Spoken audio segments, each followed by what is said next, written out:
I thought I'd do a customer interview. I haven't done one in a while, but instead of having a set of questions like I've asked before to some people, y'all probably get tired of hearing the same questions on the customer interviews.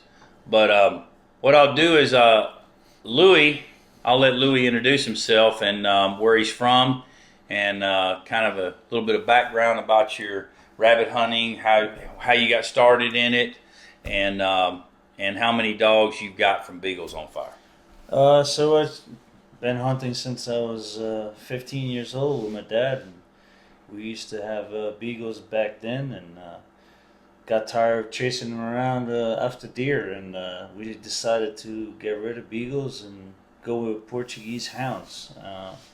And then started mixing Portuguese hounds with beagles. And because we had a big group of guys in the Portuguese hounds, you need a big group of guys to be able to shoot some rabbits.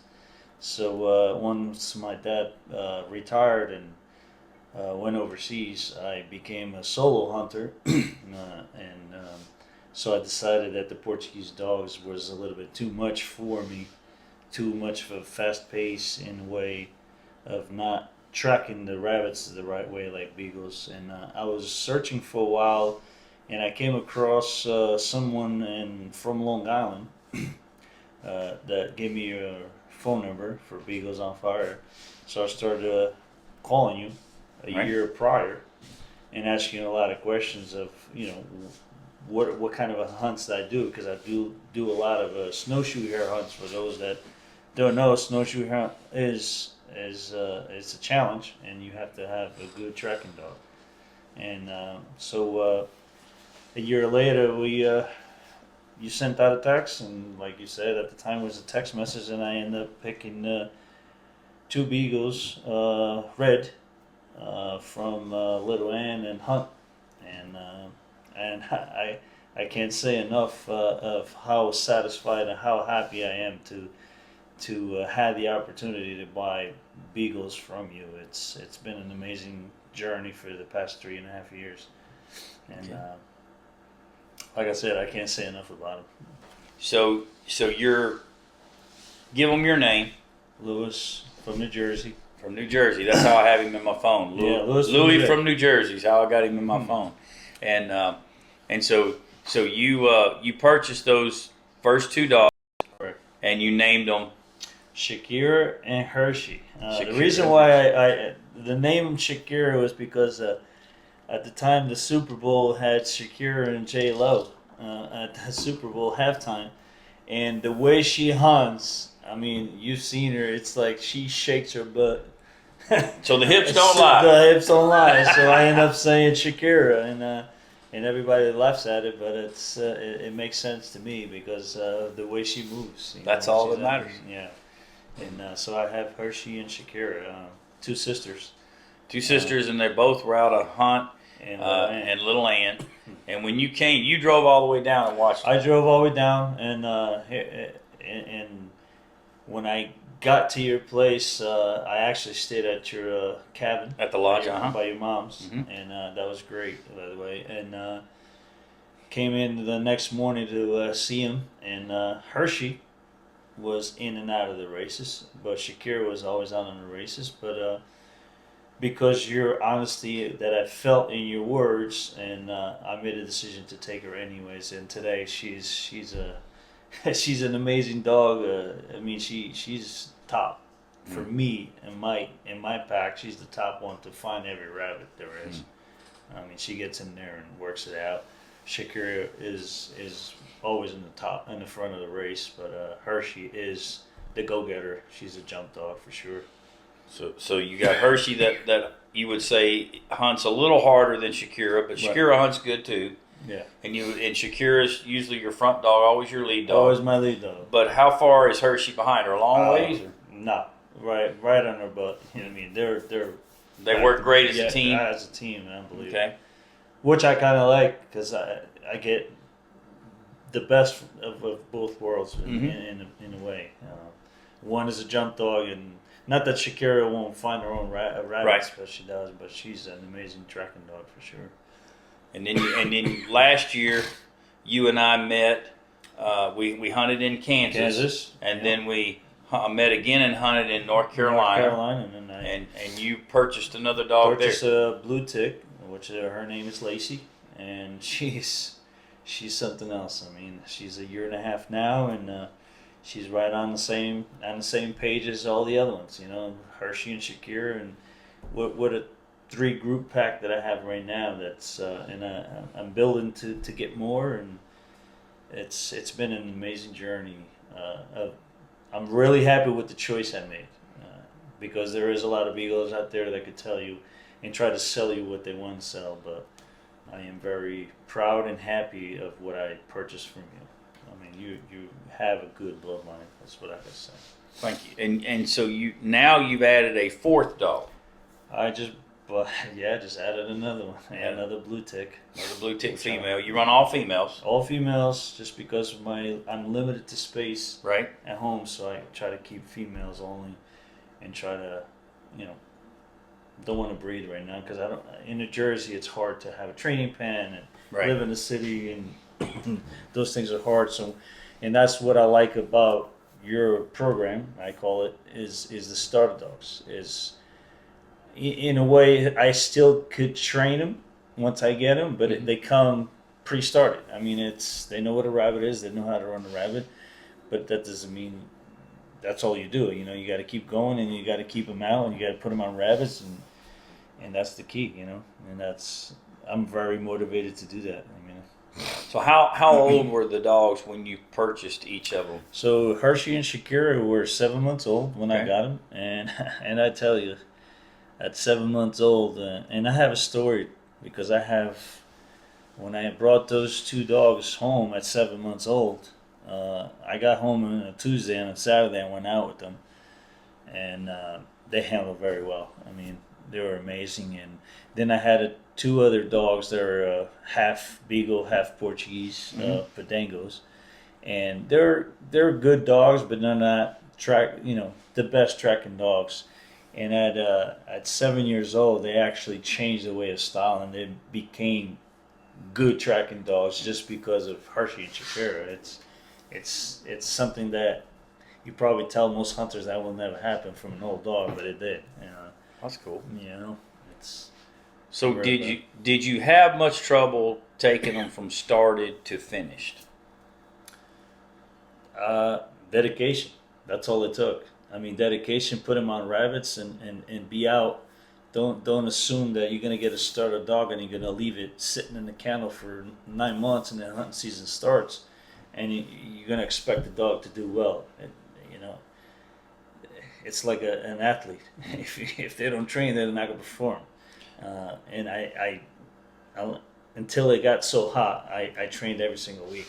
So you run your dogs pretty much. Once season's over, you don't stop. I literally don't run my dogs for 2 months, which is July and August, because in New Jersey it's super hot, humid, and I don't want to put the dogs through that.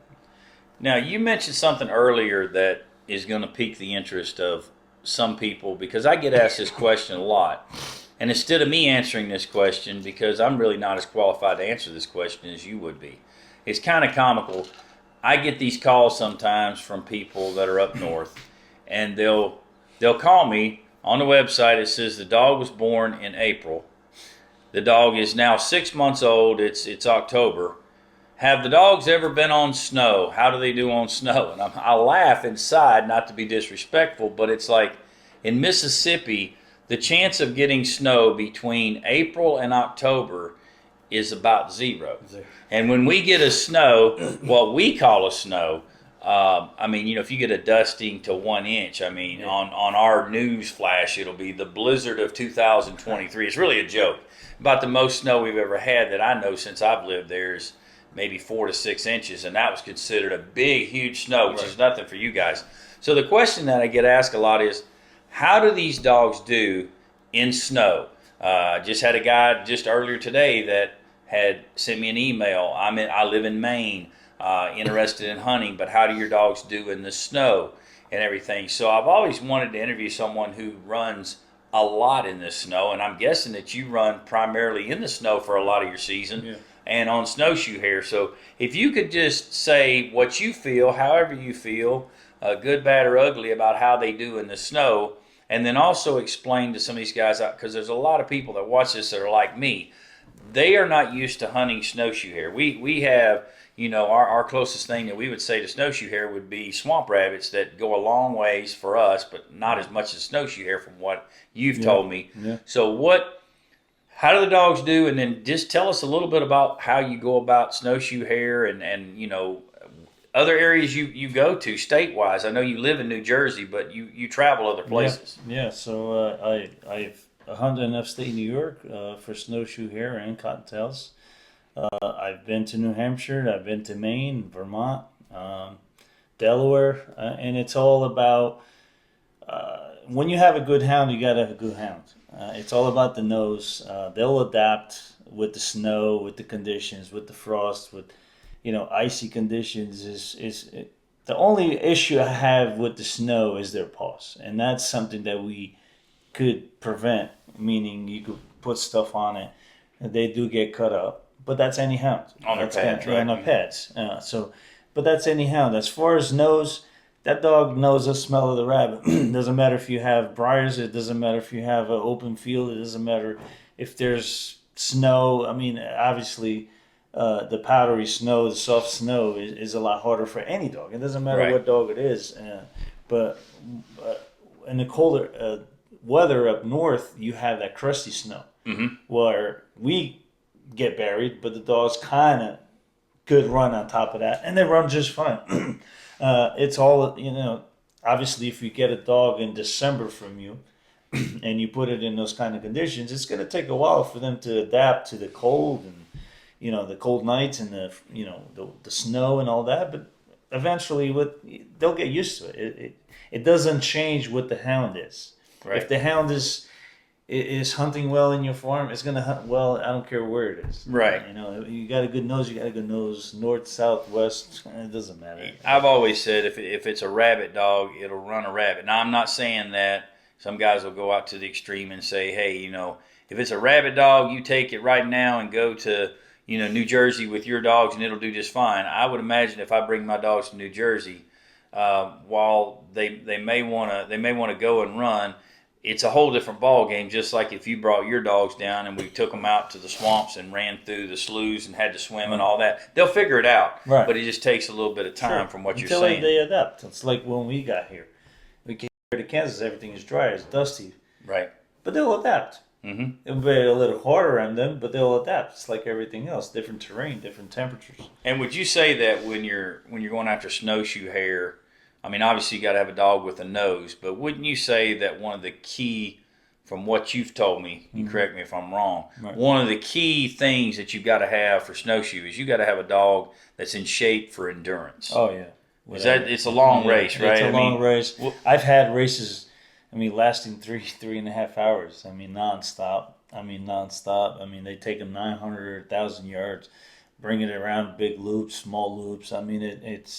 It's amazing to watch, and a perfect example where a lot of your customers are asking that question. So I got Hershey and Shakira in March. October 1st, I went to opening weekend in New York. For the first time, they ever ran a snowshoe hare, and I had no issues hunting a snowshoe hare. I didn't know if it was going to be possible or not. And was there snow on the ground then? No snow on the ground, but they still ran snowshoe hare like a regular cottontail. How did they do the first time you put them on snow? No change. I didn't notice any difference. You know what I mean? The only problem you'll have is the powdery snow. Right. Powdery snow is hard for every dog. Yeah. Because the more you move around, the more you cover that scent. Right. We found down in Mississippi that if you go outside and you do have the snows like we have, nothing like the snow you have, but if you can't make a snowball, you might as well stay home because they're not going to run any further than they see it back home. That's the one thing we have found consistent in our area. But it's also kind of comical, some of the things when people ask about snow and they've never been on snow, I don't know if they'd be able to run it.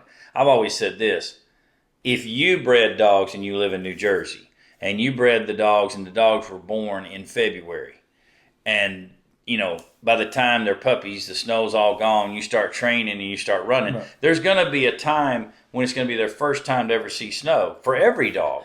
And I think it's like you said, it's just a matter of taking them and seeing if they've got it in them. If they've got it in them, it's going to come out. The other thing I do also at home every day, I don't have a big backyard, but I have it big enough where they can run every day. Mm-hmm. My dogs get loose every day for an hour and a half to play around.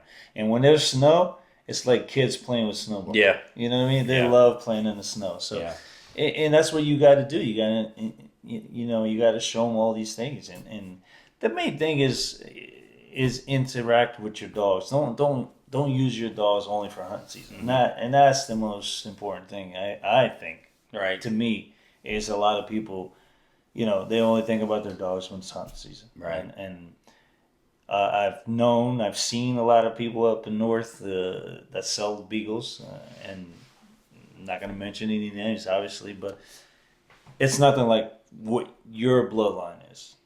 It's a big difference, and people that see my dogs run up north are like, they don't even know what kind of dogs they are because of the colors. Right. Because they're so used They're not tricolor. Right. They're so used to the tricolor. Right. But to see them work, it's just amazing to watch these dogs run.